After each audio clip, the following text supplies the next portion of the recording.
오늘 이 말씀을 가지고 나는 누구일까? 라는 제목으로 은혜를 나누고자 합니다.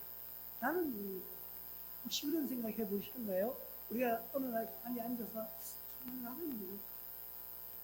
나는 어떤 사람일까? 아니면은 다른 사람이 나를 어떻게 보고 있을까 하는 생각을 한번 해보신 적이 있나요? 때로는 그런 생각이 들 때가 있더라고요. 젊을 때는 몰랐는데 이제 자꾸 살아오는 뒷걸음을 돌아다 보니까 나는 누구일까? 다른 사람이 나를 누구라고 생각할까 하는 생각이 듭니다. 오늘 여기에 잘 나와 있는데 예수님과 제자들이 모여서 한 자리에 모여 앉았습니다. 근데 뜬금없이 예수님께서 내가 이 세상을 내가 너희들과 함께 있지 못하고 떠날 것을 이야기하십니다. 제자들에게는 생뚱맞은 이야기입니다. 아니 갑자기 지금 우리들은 어떻게 모습으로 살아가고 있어요? 예수님이 이 땅에 오셔서 이제는 정치적으로 이 나라를 정복해서 왕이 되면은 나는 어디에 앉을까 생각하고 있어요. 여러분 지금 그런 생각을 많이 하는 사람들이 있을 거예요. 지금 우리나라 현 정치에 보면은 국회의원 나가는 분들 많죠. 그분이 당선이 되면은 또 아니면은 내가 포기하고 양보해 줬으니까 나를 이 선거가 끝나면은 나를 어느 자리에 앉혀줄까 하는 기대로 살아가는 사람들이 부지기수로 있다는 거예요. 여러분들도 혹시 그 중에 한 사람은 아닙니까? 그런 기대를 가지고 살아가는데 갑자기 예수님께서 나는 그만두고 가시겠다는 거예요. 어디로 가시겠다? 갑자기 들려오는 그 소리에 이 제자들은 허둥대기 시작합니다. 예수님 지금 무슨 말씀을 하고 계십니까? 예수님이 지금 어디로 가신다는 말씀입니까? 하고 물으니까 예수님께서는 이렇게 말씀하시고 내가 가는데 그냥 가는 것이 아니라 나의 고난의 길을 가는데 나를 누군가가 판단해. 나를 누군가가 신고를 해서 내가 잡혀간다는 거예요. 끌려간다는 거예요. 그 말씀하시고 주변이 이거는 말이 더 안 되는 말이에요. 왜? 지금까지 우리가 선생님을 어떻게 모시고 선생님을 따라서 일어나는 기적, 선생님의 놀라운 사랑의 역사, 죽은 자도 살리며 무리를 걸으신 그 예수님, 누가 감히 예수님을 잡아갔느냐? 말도 안 되는 소리. 그 소리를 들은 제자들에게 예수님은 이렇게 말씀하십니다. 그러나 보라, 나를 파는 자의 손이 나와 함께 상위에 있고, 마지막 만찬하시는데 나를 팔 사람이 여기에 있다. 누구냐고 서로 묻는 거예요.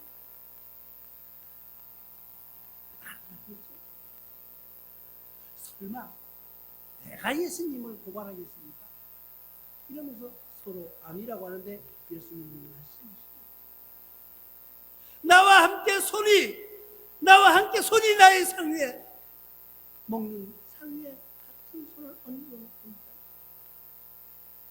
그 말씀은 우리가 하나님을 따르고 예수님의 제자로서 살면서 살아간다고 하지만은 마음 한구석에서는 오면서 살고 있지는 않는다는 거예요.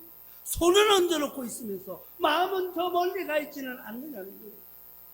우리의 신앙 속에서, 우리의 삶 속에서 말로는 크리스찬이라고 내가 십자가를 목에 걸고 성경책을 옆구리에 끼고 거룩한 걸음으로 걸어가는 모습이 있지만 마음속으로는 모든 악독으로 가득 차 살아가고 있지는 않느냐.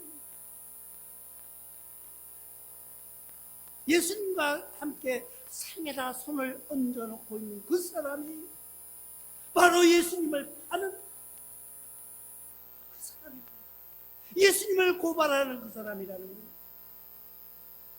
나와 여러분들은 모습으로 살아가고 있습니다. 마태복음 22장 18절을 통해서 예수께서 그들의 악함을 아시고 이르시되 외식하는 자들아 어찌하여 나를 시험하느냐. 예수님의 제자들이 와서 예수님을 따르는 모든 사람이 와서 예수님을 시험하고 있습니다.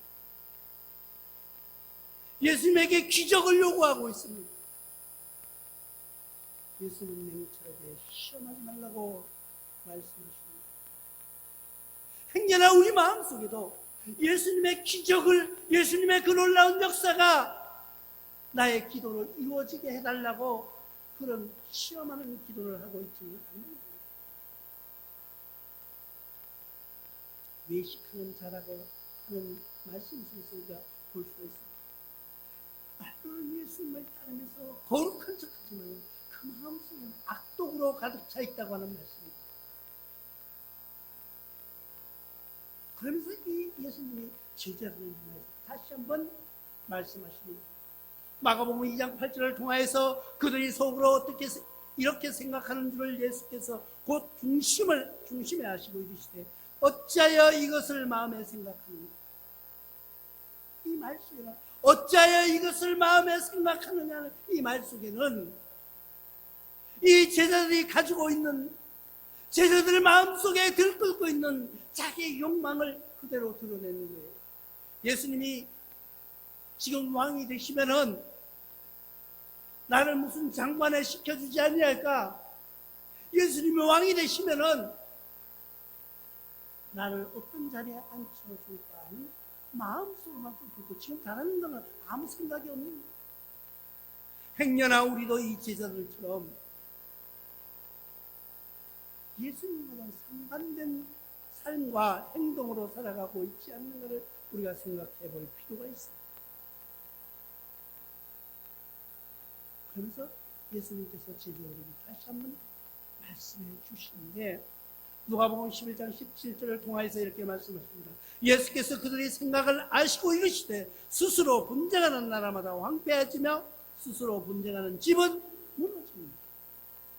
이 말씀은 다툼이 있는 집은, 분쟁이 있는 집은 그 집은 망한다는 거예요.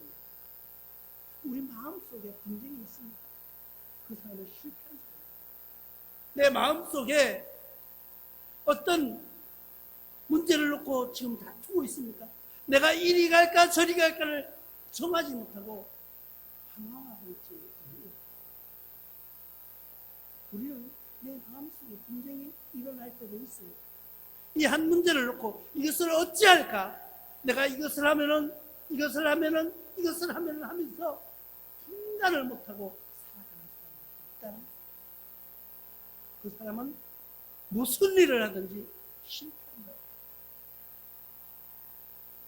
우리가 한 마음 한 뜻으로 똘똘 뭉쳐서 우리가 한 가정을 한번 보십시오. 가정이 처녀 총각이 만나서 사랑을 합니다. 너무 뜨겁게 사랑해. 우리 매일 만나야 돼. 만나는데 서로 차비도 들고, 만나면 서로 밥 먹어야 되고, 만나면 서로 차 마셔야 되고, 너무너무 할 일이 너무 많아. 얘기도 할 일. 이러지 말자. 어떻게 할까? 이러지 말고 우리 한 집에 살자. 그래서 결혼하는 거 아니에요? 왜? 서로 멀리서 만나다 보니까 차비 들어가지, 만나서 밥 먹지, 차 마시러 가지, 뭐 하다가 보니까 돈이 너무 드는 거예요. 이 돈이면은 우리 둘이 합쳐서 살면은 반값도 둘이 합치면 하나 되고 뭐 다 계산해 보니까 훨씬 이익이에요. 그래서 온 가족이 축하하는, 온 이웃이 축하한 축하 속에서 가정이 이루어지고 아름답게 살아요. 근데 그 사람들이 100%다 자기 생명이 다할 때까지 살아가요. 중간에 이혼하는 사람들이 엄청 많아요. 많은 사람들이 축복 속에, 축하 속에 이루어진 가정도 깨어지는데 분쟁이 일어나는 가정이 그렇게 행복하다고 할 수가 없는, 우리 마음에 분쟁이 있다 그러면요 그 사람은 성공할 수가 없어요. 내가 이 문제를 놓고 지금 나아가는데 이 문제를 이렇게 할까 저렇게 할까 내가 혼자 싸우고 있으면요 그 사람은 분명히 실패합니다. 예수님께서 그 마음을 아시고 네가 욕심을 가지지 말라, 여기에서 다투지 말라는 말씀은요, 이 마음속에 있는 그 분쟁, 어찌할까 하는 그 마음, 모든 것을 주님께 맡기는 것입니다. 그럼 나는 어떻게 살아가고 있는가? 여러분 한번 속으로 생각해. 나는 어떻게 살아가고 있는가? 나는 누구일까? 나는 어떻게 살아가고 있는가? 한번 생각해 보시면. 근데 예수님께서는 다시 한번 말씀하시되 고난을 예언해 주시고, 인자는 이미 작정대로 가거니와 그를 파는 그 사람에게는 화가 있으리로다 하시니, 이 말씀은 무서운 말씀이에요. 예수님은 어차피 나는 이 세상에 오실 때 죄인들을 위해서 왔어. 그리고 나는 그 죄인들의 제물로 나는 가지만 나를 파는 그 사람, 나를 신고한 그 사람, 나를 저 장로들에게 넘겨주는 그 사람은 차라리 태어나지 않은 좋은 분이라는 말씀도 있어요. 그 사람에게는 화가 있으리로라 하는 이 말씀. 오늘 누가복음의 기자는 이 말씀을 단순화해서 사용했어요. 근데 다른 기자들은 뭐라고 했는지 아세요? 차라리 태어나지 않는 것이 좋을 거예요. 너는 잘못 태어났다는 거예요.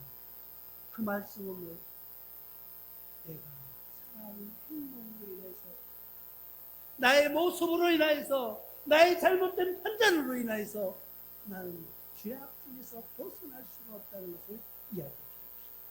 그러면은 나는 누구냐? 나는 어떻게 살아가야 되냐? 우리는 원죄가 있기 때문에 어차피 죄인이야, 희망이 없어. 여기에서 이 말씀에서 보면은 나는 작정대로 가거니와 하시는 말씀. 나는 어차피 팔려서 가는 거예요. 근데 예수님 앞에서 쓰여지는 일꾼들도 잘 쓰여져요. 하나님 앞에 쓰여질 때 내가 예수님을 고발하는 그런 무리에 설 것인가, 아니면 아니라고 예수님을 막아서는 무리에 설 것인가, 우리가 생각해 봐야 합니다. 이게 지금 현실 교회에서 잘 나타나는 거예요. 수없이 교회 속에서도 분쟁의 이야기가 들려오기 시작합니다. 어떤 사람은 목사님 파, 어떤 사람은 장로님 파, 또 어떤 사람은 뭐 권사님 파도 있어가지고 파가 엄청 많아요. 그래서 교회도 분쟁 속에 살아가는 분들이 많아요. 근데 그분들의 이야기를 들어보면요, 아주 정의로워요. 아주 의로워요. 아주 성결해요. 자기네는 순결한 거예요. 다 상대가 잘못한 거예요. 이야기 들어보면요, 아이고, 목사님 그럴 수가 있습니까? 말 들어보면 막 맞아요. 그것도 다른데 뭐, 아이고, 장로님 그럴 수가 있습니까? 서로 이야기 들어보면 자기네 말이 다 맞는 거예요. 그런데 예수님은 그렇게 말씀하지 않고 있다. 어떤 일에 쓰여지든지 하나님의 영광을 위해서 쓰여지는 내가, 어디에 무엇을 하든지 하나님의 사랑을 위하여서. 우리는요, 신앙생활을 한다면 궁극적인 목표는 죽으라고. 우리가 신앙생활 한다 이러면은 죽는 거예요. 우리가 목사 안수를 받을 때 보면은 어디서나 똑같은 일이 일어나는데, 어떤 모습으로 하냐면 목사님 안수할 때 안수식을 하거든요. 근데 그 안수하는 분들이요, 다 까만 양복에다가 까만 넥타이를 상복이. 너는 죽었다 이거예요. 이제 죽었다. 그게 안 수시. 죽으라. 절대 안 죽죠. 우리 신앙인은요, 하나님 앞에 와서 죽으라고. 근데 하나님 앞에서 나의 의를 들어요. 정직해요. 내가 가서 이야기 들으면 막, 사람은 그렇게 막 성결할 수가 없어요. 예수님을 보실 때도 그럴까요? 이 예수님을 고발하는 그 사람도 예수님의 제자였고요. 예수님의 사랑을 받던 그 사람이었어요. 근데 그 사람 생각에는 어떤 생각이 있었을까? 한번 그 사람 입장에서 한번 생각을 해봐요. 여러분은 예수님을 판, 우리가 가론 유다라고 하는 그 사람의 입장에서 한번 생각해 본 적이 있나요? 역설적으로 그 사람 입장에서 가만히 생각해 볼까? 우리 예수님은, 우리 선생님은 위대하신 분이에요. 죽으신 분이고 살리는 분이에요. 물리를 걸어가시는 분이에요. 세상 풍파뿐만 아니라 태풍도 멈추게 하시는 분이에요. 그런데 내가 예수님 팔아서 30년 받고 예수님을 팔려가도 안 죽지. 우리가 한번 그렇게 역설적으로 생각해요. 예수님은 어떤 일이 있으면 절대 돌아가실 분이에요. 왜? 남도 살리는데 자신을 못 살리는 시기였냐는 거죠. 그래서 팔았을 수도 있을 거예요.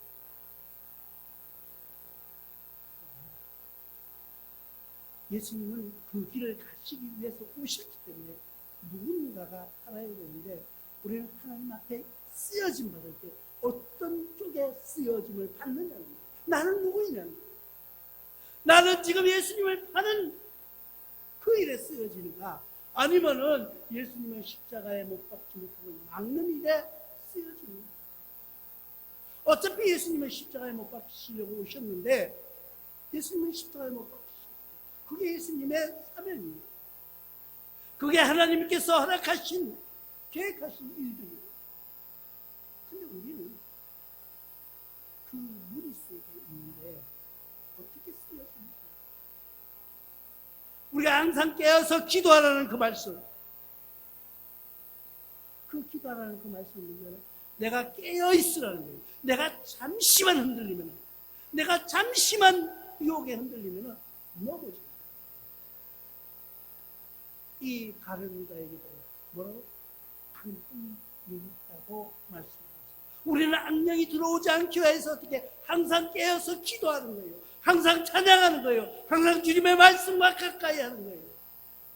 그것밖에 지킬 수 있는 게 없어요.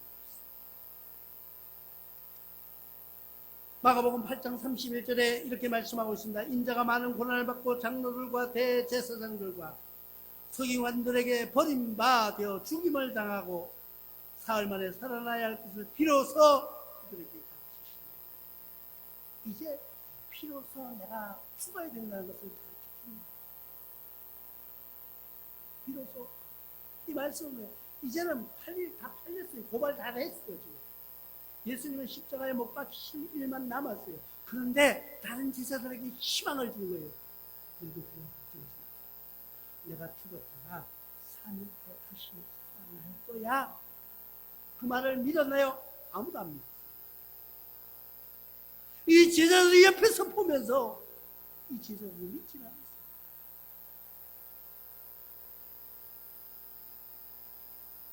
누가복음 12장 50절에 내가 받을 세례가 있으니 이것이 이루어지기까지 나의 답답함이 어떡하리까? 예수님이 이 일을 말씀하시는데도 제자들이 못 알아듣는데 얼마나 답답하겠느냐. 제가 지금 그런 심정으로 여러분들께 말씀드립니다. 내가 기도해보니까, 내가 기도하니까 이런 역사가 일어나는데 이걸 모르는 사람들은 물론 이제 교회니까 사람들이 와서 이야기하는 분들이 교인들이 많죠. 일반 사람. 근데 말씀 하나 다 들어보면요, 신앙이 굉장히 싹박해. 얼마나 좋은지. 근데 결론은 많은 걸 믿지 않는 거예요. 믿지 않는 것. 믿는 여러분들 말로는 하나님을 의지하고 예수 그리스도의 부활을 인정하지만은 실제는 안 믿어요.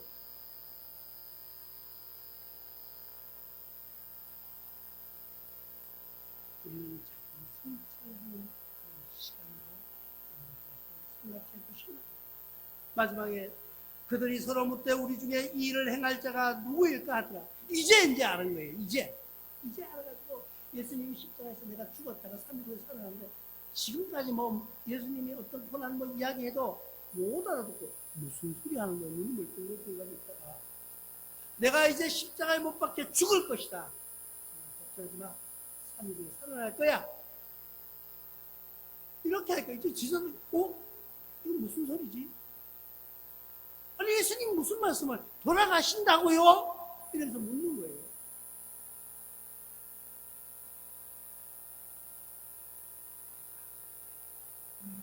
그런 신앙으로 살아가시면 좋습니다.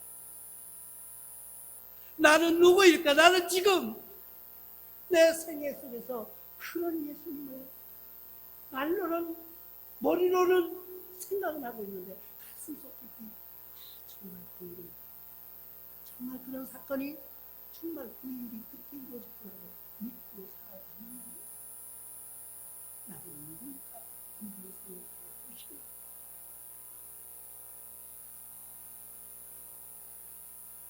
에레미야의 가에서는 이렇게 말합니다. 우리가 스스로 우리 행위를 조사하고 여호와 예수님 앞으로 돌아서는 예수님 앞에 돌아와서 무릎 꿇고 진심으로 얘기하고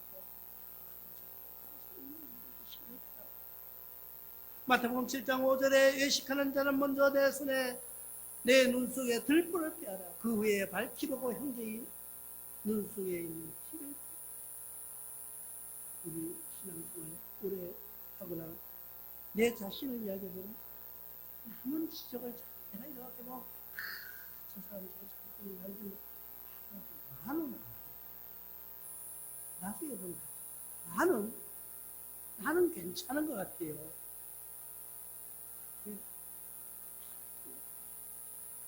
내가 먼저 남을 지적하기 전에 내가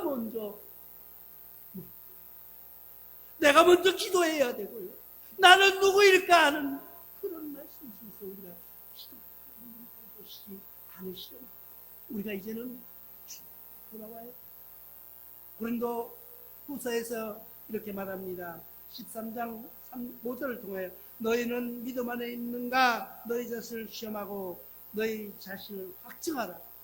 예수 그리스도께서 너희 안에 계신 줄 너희가 스스로 알지 못하느냐?